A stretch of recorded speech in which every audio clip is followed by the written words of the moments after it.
So in our last segment, we talked about the importance of transitions. And to make transitions work really smoothly, communication is key.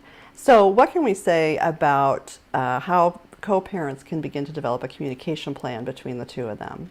Absolutely.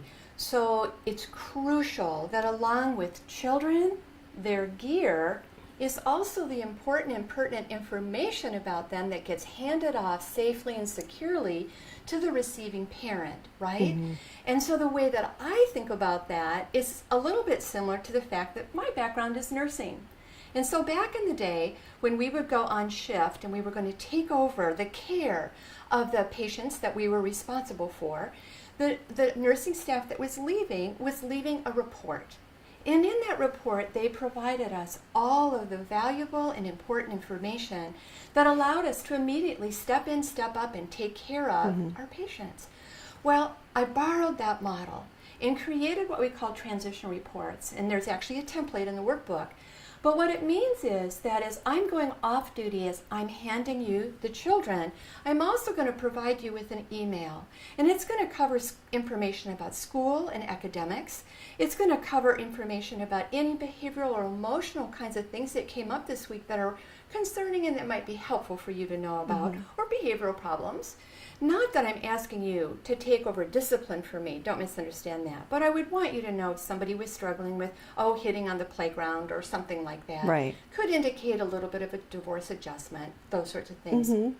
So I'm going to fill in those categories with that information for you so that as you receive the kids and start taking care of them for your days of residential time, you have a little backstory and their life is integrated. It's easy then for you to say, so I understand you played with Melinda on Tuesday. And then Samantha can go, I did. I played with Melinda and then we went to Bethany's. Well, what happens with that is the child has the experience of their two-home family life being integrated, and that both parents know and understand across all 7 days of the week, even though residential time might be divided. And I'm sure that's really important when it comes to things like discipline and challenging situations with your children as they get older, when children start to test each parent, especially with the two-home situation and trying to take advantage of that. So how do you speak to that? Well, that's right. So kids will come, to change residential time, and they'll walk in and they'll say, yeah, Dad's getting me a pony, right?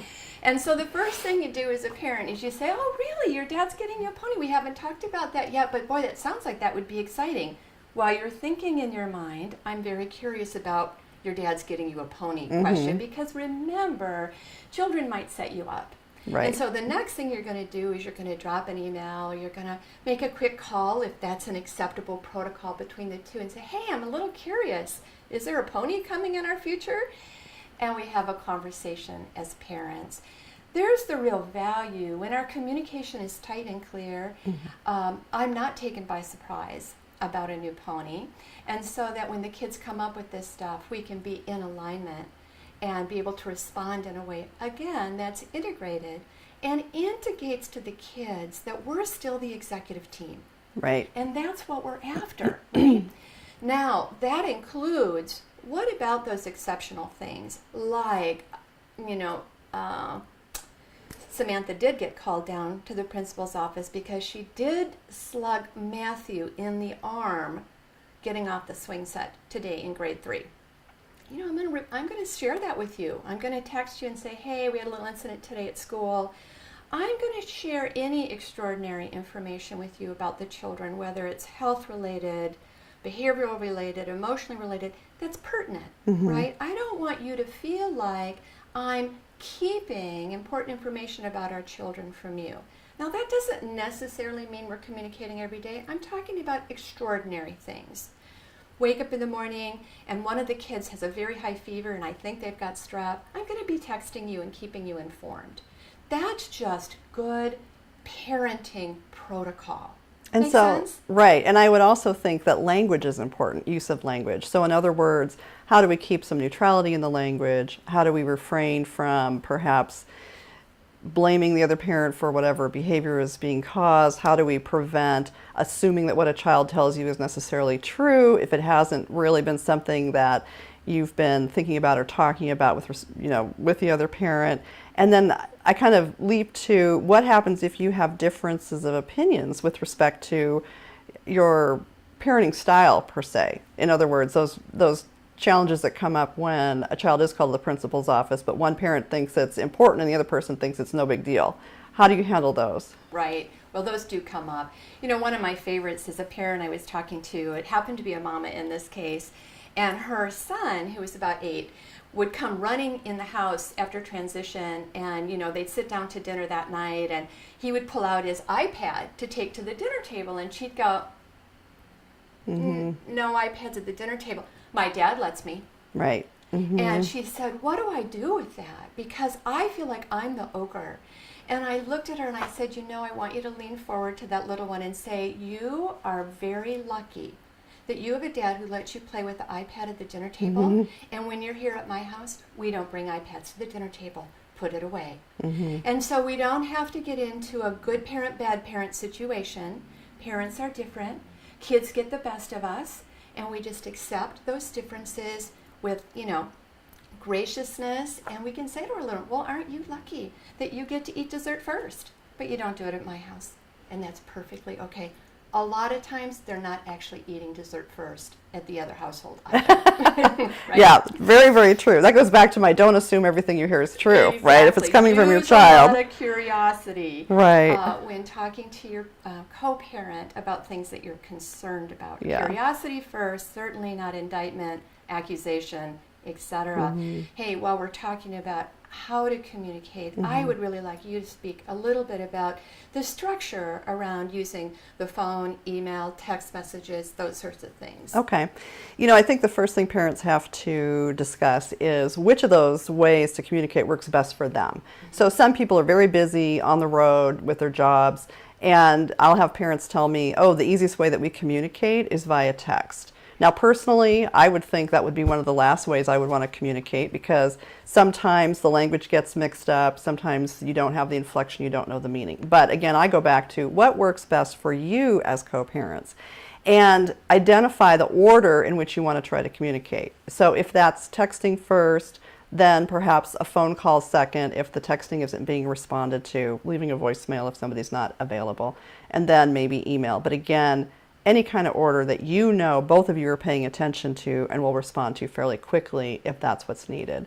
You also want to think about the content. So if it's merely like we were speaking about in the last segment, if it's just I'm running late, I'll be there in 15, obviously a text or a phone call works great. But if it's really conveying some more information, particularly around when maybe a decision needs to be made, some thought needs to be put into something, you might want to spell that out in an email first and then ask perhaps for a phone call or a return email if a phone call isn't available. I would just want to add, I take that a step further. Residential schedule changes, for example, we might talk about that casually. We might be on the sidelines at a baseball game and say, hey, you want to swap Saturday? I do ask co-parents to actually document that in email and confirm it. That's a great idea, right? We don't lose track of that, and we don't have a conversation later that sounds something like that. That's not what I said. Right. And so to avoid those missteps, let's just put it in writing, bank that email in your co-parenting folder, and you always have it to refer to in the future if it's needed. Right. Well, just a confirmation, I think, is a good idea. Exactly. People are so busy and juggling things, and especially early on when you're learning how to do this. Exactly. That written confirmation really can go a long way as a reminder. And when we talk about the language within those different ways of writing, there's a really good tip that I always tell my clients based on Bill Eddy's work, and that is called BIFF. It's BIFF, and it means brief, informative, firm, and friendly. And so what we want to do is keep our language to something that's just as short as what we need. Informative, so what is it that I'm trying to tell you? Firm means this needs to be done, or I'd like an answer, but something that's politely firm. And then friendly, hey, I hope you're having a great day. Looking forward to talking about this with you. That's all you need to say in relationships where we're still trying to do that new dance of learning how to become co-parents and not marital partners or other kinds of partnerships that led to having our children. So BIFF again, brief, informative, firm and friendly. You can't go wrong with that. Excellent. That's a great acronym to keep in mind. Another thing that comes up around communication is the communication between the non-residential parent and the children when they're in the other parent's care. Right. Lots of confusion and misunderstanding about kind of what makes sense in those situations. And I would just like to touch on a few things. So one thing that I tell parents, when the kids are with their other parent, there are two things that occur.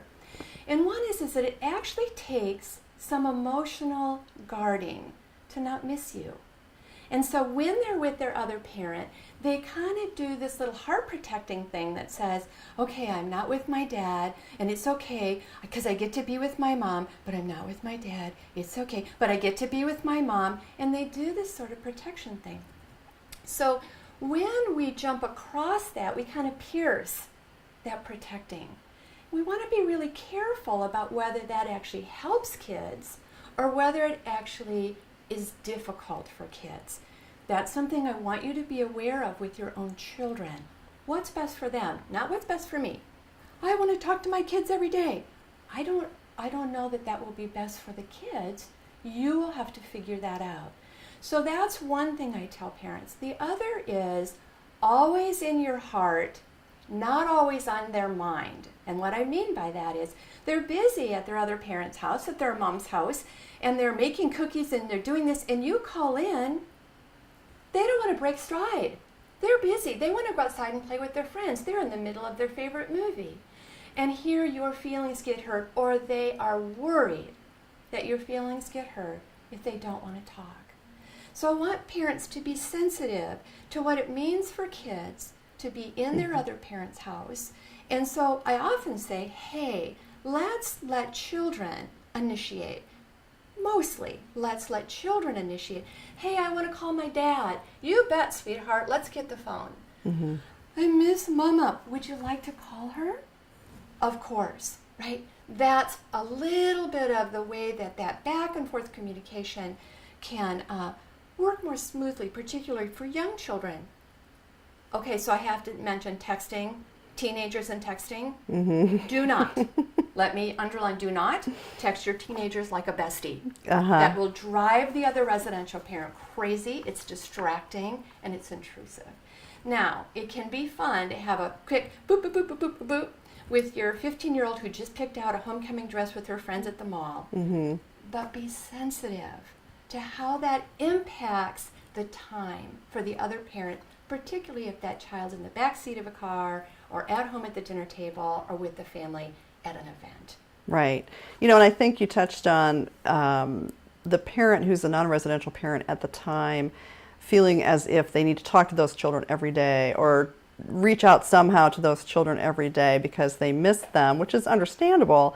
I'd also take a leap and look on the other side of that coin, which is the residential parent saying, wait a minute, this is my time with you. Your mom has her time or your dad has his time, but when you're with me, this is my time, and no, I'm going to limit that communication, or I'm going to somehow interfere with that communication or set down rules. So how do you find this balance between getting parents to understand their needs with respect to their kids and their time versus, like you were speaking about, the children's needs? Thank you so much for bringing that up. Notice just that language, my time, possessive, ownership, as if children are commodities instead of whole human little hearts who have needs and feelings and attachments and a need to be secure.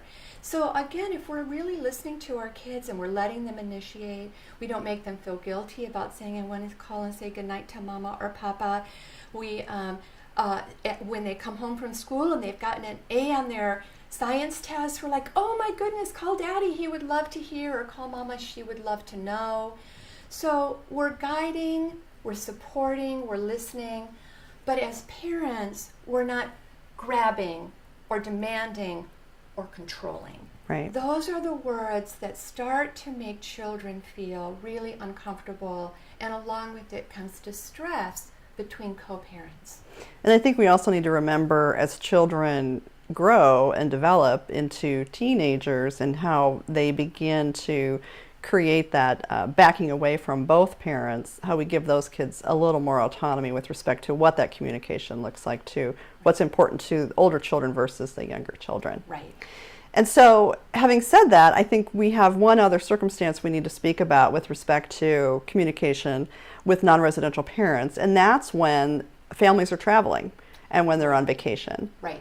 And so, again, we're going to go back to what you're actually writing down in your parenting plan at this point. And there's usually a provision for vacations or extended time away from the other parent, aside from what the regular schedule might be. And I like to advise clients that it's really important to have an itinerary provided for the non-residential parent. So you want them to know, they don't need to know everything that's in your business, especially if you are perhaps, recoupled and maybe you have a blended family and we're a little far out there.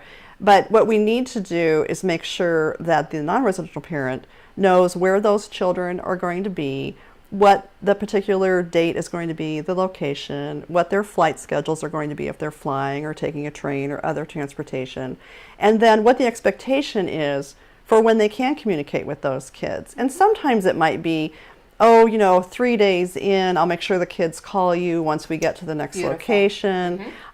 If we've got time zones to worry about, we want to make sure that everybody's on the same page with what maybe a scheduled communication will be. So the kids know when they can expect that, and the non-residential parent can know when they expect that. Right. And so that also goes into when we, God forbid, end up having emergencies and Or just delayed flights. right, delayed flights, anything that just really upsets everything beyond what people had hopefully anticipated. It's really important to have that other parent still remain in the loop as well. But again, I think the predictability between the kids and the non-residential parent is important for those extended absences that also include perhaps some distance with respect to that absence. Right. Really basic co-parenting respect. Right. And we got to, we're moving out of the idea of you're in my business to, hey, this is reasonable information to have about our children. And that's what we're communicating. Right. So we've talked about communicating between each other. We've talked about communicating with the children when they're not in residence with us, what that might look like, or when they're traveling with you or the other parent. What about communication with their professionals? Could you touch on kind of what our rights and responsibilities are? How does that work with the children's healthcare providers or their educators at school or those sorts of folks? Right. So most of those agencies, as many parents know, need some sort of permission or release signed in order to provide what would otherwise be confidential information to someone who's interested in the child's life. So we want to make sure in your parenting plan that you are considering this, and we don't have just one primary parent who is the only person who has access to that information, whether it's medical records or whether it's school records. There are some types of accounts set up for children and things where you need passwords, and one parent sometimes needs to be named the primary parent just by virtue of what the agency's rules are. However, that doesn't mean that you're also not allowed to add that other important person.